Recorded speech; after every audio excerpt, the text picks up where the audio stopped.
In the rugged northeast of Rhodesia, during the intense fighting of 1977 to 1978 in what was known as Operation Hurricane, remote mission stations often stood as isolated outposts of civilization amid growing guerrilla activity. One such station, typical of many in the Mount Darwin or Centenary districts, housed a small group of missionaries, teachers, and local staff serving the surrounding tribal trust lands. Protection was minimal. A handful of British South Africa Police, BSAP, officers, auxiliaries, and armed loyalists who doubled as guards. On this particular night, only 8 men formed the effective armed garrison. The defenders consisted of a BSAP sergeant, 2 constables, a police reservist, 3 local African auxiliaries from the guard force or district security, and 2 mission staff members trained with FN rifles. They were equipped with standard Rhodesian issue FN FAL rifles, a couple of FN MAG machine guns, grenades, flares, and limited sandbag fortifications around the main mission buildings and the church. Radios provided the crucial link to nearby forward airfields where Fireforce units stood ready. ZANLA Guerrillas, operating from bases across the Mozambique border, had been infiltrating the area in larger groups as the war escalated. Intelligence later suggested this assault involved around 60 fighters from a cadre that had crossed the border recently. Many were young recruits with basic training in China or Tanzania, armed with AK-47, SKS rifles, RPG-7, and a few light mortars. Their objectives in such raids often included abductions for recruitment or re-education, theft of supplies, intimidation of locals seen as collaborating with the government, and striking symbolic targets like missions. The attack began shortly after midnight. Under the cover of darkness, the guerrillas encircled the mission compound. The first warning came from a barking dog and the snap of twigs on the perimeter. Suddenly, a volley of AK fire ripped through the quiet night, traces slicing toward the main building. Windows shattered as bullets chewed into brick and wood. The defenders, already on alert due to recent contacts in the area, dropped into prepared positions. Sergeant Mike, a veteran with years in the bush, took command from a sandbagged window. "Hold your fire until they commit," he shouted. The first wave tried to rush the open ground near the church. The defenders' disciplined return fire, accurate FN semi-automatic shots, cut down several attackers. The MAG gunner, positioned on the roof of the main hall, raked the tree line with long bursts, forcing the guerrillas to go to ground. RPG rounds whooshed in, exploding against walls and sending shrapnel flying. One auxiliary was wounded in the arm but continued loading magazines. Flares lit up the compound in eerie green-white light, revealing groups of guerrillas maneuvering through the maize fields and koppies surrounding the station. The defenders faced waves of attackers probing different sides, some trying to set fire to outbuildings, others laying down suppressing fire while comrades advanced. For the next 45 minutes, it was a desperate close-quarters fight. The small garrison rotated positions to cover all approaches. Ammunition was conserved carefully. Every round counted. One constable took a grazing wound to the head but stayed in the fight. A lucky MAG burst silenced an enemy machine gun team attempting to set up on a nearby ridge. Shouts in Shona, mixed with English commands, as the defenders called out targets to one another. The guerrillas' lack of coordinated fire and movement tactics, common among many ZANLA groups at this stage, worked against them. They tended to bunch up or expose themselves during rushes, making them vulnerable to the Rhodesians' superior marksmanship and prepared defenses. Bodies began to pile up in the open ground, but the pressure remained intense. Mortar bombs started falling, forcing the defenders deeper into the buildings. The mission church took several hits, its windows blown out.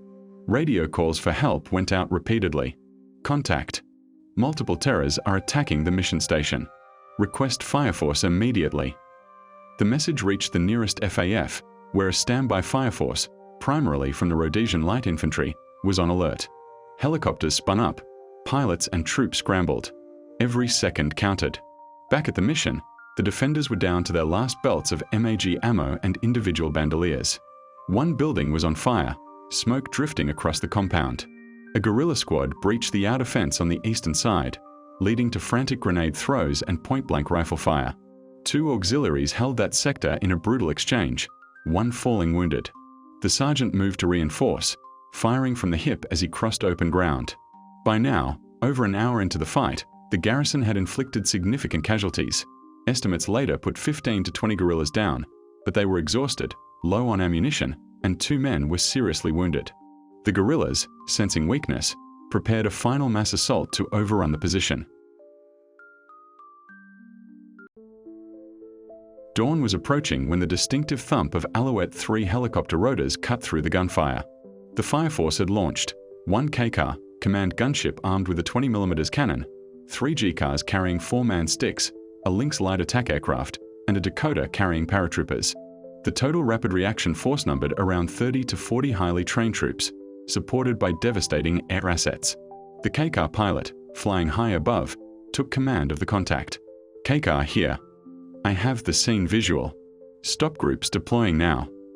The gunship's 20mm cannon opened up with a terrifying roar, sending high explosive shells into guerrilla concentrations in the open fields and tree lines.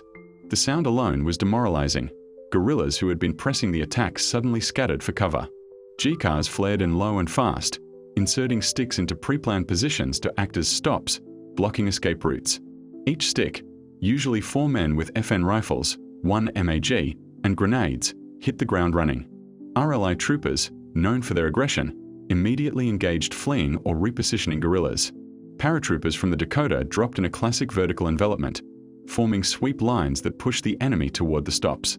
From the mission buildings, the weary defenders cheered hoarsely as the sky filled with friendly fire support. 1 stick landed close enough to reinforce the compound directly.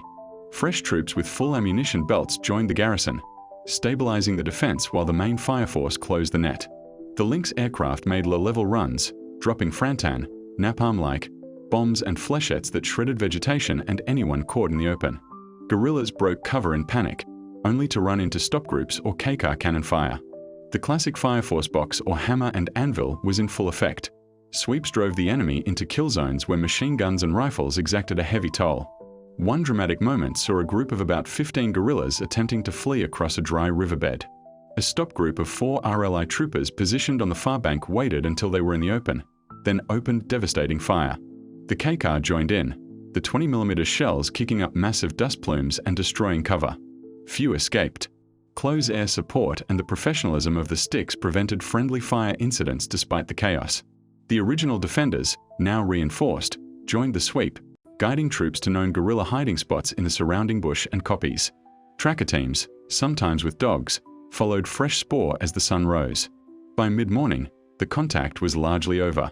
Rhodesian forces methodically cleared the area, stacking captured weapons, dozens of AK, RPG, and ammunition, while counting bodies. The guerrillas had suffered catastrophic losses, with estimates of 35 to 50 killed or mortally wounded in the initial assault and subsequent Fireforce action. A number were captured, providing valuable intelligence on infiltration routes and base camps. Rhodesian losses were remarkably light. 2 of the original defenders were wounded, 1 seriously, with no fatalities in the Fireforce phase. This engagement exemplified why Fireforce became legendary. Developed in the mid-1970s, the tactic combined rapid helicopter insertion, paratroop drops, command gunships, and aggressive small unit infantry to achieve extraordinary kill ratios, often 50 to 1 or better, despite the Rhodesians' overall numerical disadvantages and international sanctions. The surviving missionaries and staff were evacuated or reinforced. The mission itself bore the scars, bullet-pocked walls, burned structures, but it stood. Such actions boosted morale among security forces and locals who saw the government's ability to respond rapidly, even in remote areas. However, they also highlighted the war's brutal nature. Guerrilla attacks on soft targets continued, met by ever more efficient Fireforce responses. In the broader context of the Bush War, incidents like this demonstrated the tactical brilliance of the Rhodesian security forces. Small, highly trained units leveraging air mobility, superior firepower, and aggressive doctrine repeatedly defeated larger but less disciplined guerrilla forces. Yet, as political pressures mounted toward the Lancaster House Agreement in 1979, military victories on the ground could not alter the strategic outcome. This composite draws from the documented patterns of farm and outpost offenses, ZANLA raid tactics, and dozens of successful Fireforce callouts in the Northeast. The courage of the 8 defenders holding through the night, combined with the professionalism of the airborne response, created one of the many lopsided victories that defined Rhodesian counterinsurgency at its peak.